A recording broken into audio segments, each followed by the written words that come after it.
what's some of the worst interactions you've had as a single crewed officer arriving at a scene, or what situations have you been in by yourself? Like, can you recall some of those? Yeah, so I don't want to go too graphic. Yeah, don't, because like I nearly fainted when Honor was talking about people getting blown up.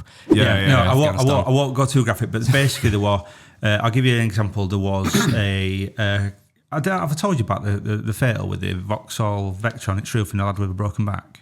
Have I gone through that? Possibly. So in theory, I won't go into graphic details, but two families live really close to each other.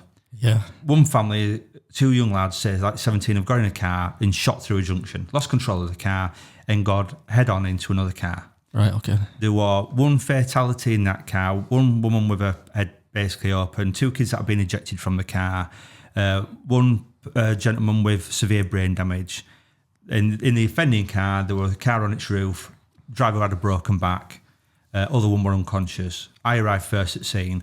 The people who were fatal in the car were only going 2 doors down. They crashed into the wall outside technically their family's house and they're having a big party. Right. So they've come out. The family of the other people have come out. They've all been fine at street. I've got there. There's dead bodies in road. And the next thing you know, ambulance and fire come in. There's firefighters getting put in headlocks. There's ambulance people getting beat up. It's just bedlam, but you're at first Bobby on scene. And it's just crazy because you just think, I've got to try and control this. But how would you feel if it were your family that were on the floor? How would you feel if it were your family that had been broke back and you don't know what's going on? Yeah. And then the testosterone, the energy and the fear factor for all them is so high, and you've got to get out and you've just got to be like, try and, when I say manhandle, there's a lot of pushing, there's a lot, get back, stay back, because all you're trying to do is get everyone secure so you can deal with injured parties. Yeah. But all they see is arsehole officer coming forward, pushing people. Yeah. And you're thinking, you look at the bigger story, our job is to protect life, save life, detect crime and protect property. That's it. So regardless of what I'm doing, if I saw someone on the floor not breathing, wearing a uniform or not, I'd get down and help. If I saw you with a cut artery, uniform or not, I'd help you. Yeah. But people don't see that you're just a nice person trying to help, but also you're wearing a uniform. Yeah. And it's that sort of thing. They just see anger towards you. And I think there's also got to be a lot of, how can I put it? You're trying your hardest. Yeah. I'm putting myself in a situation where I'm at danger. Yeah. My family might lose me, but I'm just doing it because I want to help people. Yeah. And I think there's a lot of... Well, I mean, on all that, I guess, for those that are listening, you may have seen some of Ben's stuff on YouTube before. You may have seen Ben on the Jackmate Happy Hour podcast. So we don't want to recap what was said on those podcasts. As I said, when we had Rate My Takeaway on, we don't want to sort of duplicate a podcast that's already out there. We can talk about other things. But can you, for those that are listening that might not come across you on Interceptors or your work, can you recap your career in the police and just give them a bit of a bio of what led you to sort of this point? Yeah. So, as I said, 19 years, I think 15 in traffic. So our job was just literally patrolling roads, high-speed pursuits, constantly having to juggle the comms, the TPAC regulations, the driving standards at 130 mile an hour in a 30 zone, getting the burglars that are there to rob you and commit crime and take all your valuable possessions, but also deal with fatals. And you're dealing with fatal collision after fatal involving children or people. You sat with them when they die, you're holding them. Then you've got to go deal with the families and tell the families that they're not coming home. And you get home, you've got the blood on them. So all that starts to take a toll on your mental health. Then I lost my mum, and it was my decision to turn my mum's ventilator off. Within 2 weeks of going back to work, after my mum died, the first job I got sent to was a fatal child. And I didn't sort of like get what I describe as the care afterwards. And all I was calling for was, and I'm not being like wet here, but just a hug or just how you doing, pal? You all right? Oh, yeah. Nothing. Fatal. My dad tells me he's got terminal cancer. Sit with my dad 6 months later. Dad goes, and then literally it all just starts spiraling downhill. And you're thinking, I can't control this. But if I put it on the other aspect, if someone told me these are the symptoms of mental health, these are the terms of PTSD, I could have survived better. I could have pushed further forward and I could still be in the job and none of this would be happening. But they didn't. So then when I got to the bottom and I got therapy and I broke at work and they basically said, you're not good enough to be a Bobby anymore because your head's gone. But I'm massively highly decorated. I've got 8 bravery awards for talking people down off buildings, people trying to cut their own throats with knives, pulling people out of burning cars. I've got massive bravery awards. I will put forward for a Royal Humanitarian Award. There's all sorts of things, putting murderers away. And then when you get told that you're not good enough, you lose all your identity. So when I'm at the bottom and I've come up and I've pushed forward, I want to be that person now that says, this is how you can fall. These are the symptoms you can have. Yeah. And then, so every day, because I've talked about mental health and with Josh's help in the channel, we've boosted, and then I get probably 60 messages a day through people just talking about, I'm struggling at work. And these are chief superintendents, because if you think about how things roll, oh shit always rolls downhill. Yeah. And no one wants to come out and say, I'm struggling. And everybody in life struggles.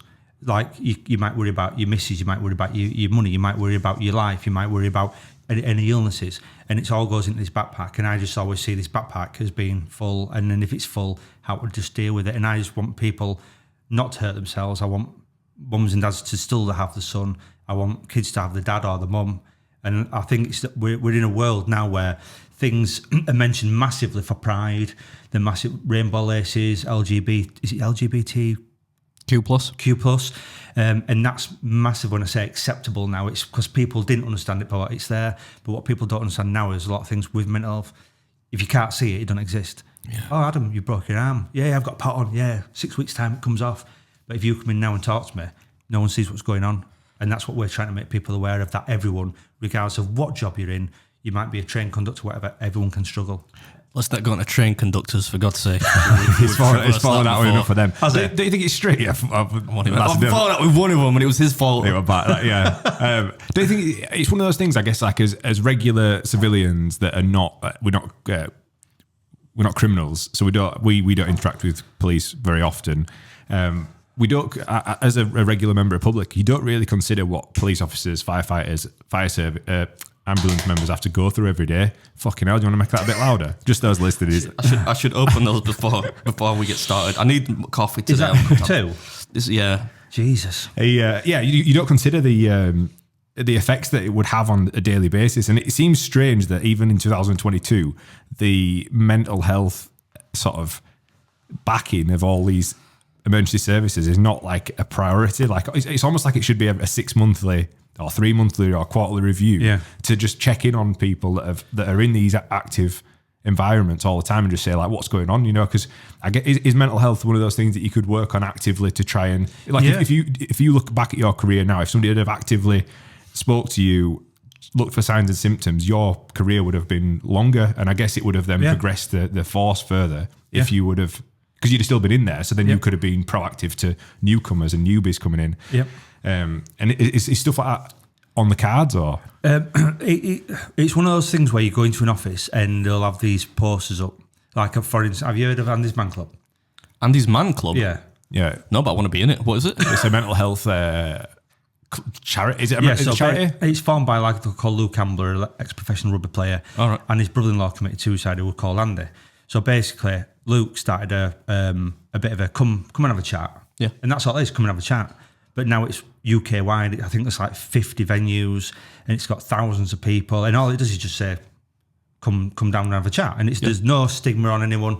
And the amount. So I said it the other day, I'm sat in the toilet having a poo at work, playing Candy Crush as you do. I don't know why you're looking at camera, because this is the kind of bloke I am.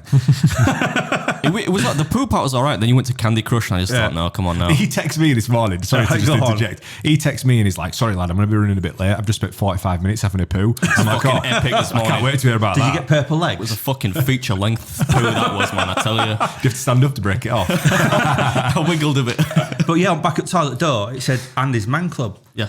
And then everybody I'd spoke to thought it was like a pool club or a snooker club, or it was like a... Let's all go. It's like a youth club for adults, kind of thing, but for men. And then no one comes forward and says, because I was so, and this is not an arrogant thing, I'm so highly trained, but firearms are so highly trained. ACT team, which are our version of SWAT, are so highly trained, and they do jump out of helicopters across Thames and get on a skid, and what you see them all like swatting. That's what they do. But one sniff, one wobble, one little, I'm struggling. It's like, whoa, give us all your permits. Yeah. So not one person. I'm going through worst divorce in the world. She's trying to take me for everything. I'm just a bit, my head's not right. You won't come into work and say, Sarge, my head's not right. Our lasses can give us your gun, give us your permits. Well, I'm not going to shoot anyone. Yeah. But they're petrified. You're just going to go around middle of Leeds and start blitzing people. Yeah. And so they protect themselves from an organisation, but not protect that person, where if you start at the grassroots of things and build them up, all these people will be, You go to McDonald's and you get what is it? Seller of the week, and you get 5 red stars or whatever, and you're on wall like thumbs up. That's where it should be. It should be pushing people and say, right, you're struggling, fine. So I always take this. Do you remember you said about 80s? Have you seen Lethal Weapon? Yeah. With Mel Gibson. Who hasn't seen Lethal? I haven't seen it. It's part of growing up. It's like Die Hard, isn't it? Yeah. Well, it's not that good, but yeah. I guess. Wash your mouth out. So in there, Riggs is losing his mind because his wife's been killed. So in the police station in 1984 when it was filmed, they've got that blonde-haired woman who's saying, please Riggs, come talk to me. So they've got a therapist and a counsellor in a police station in 1984.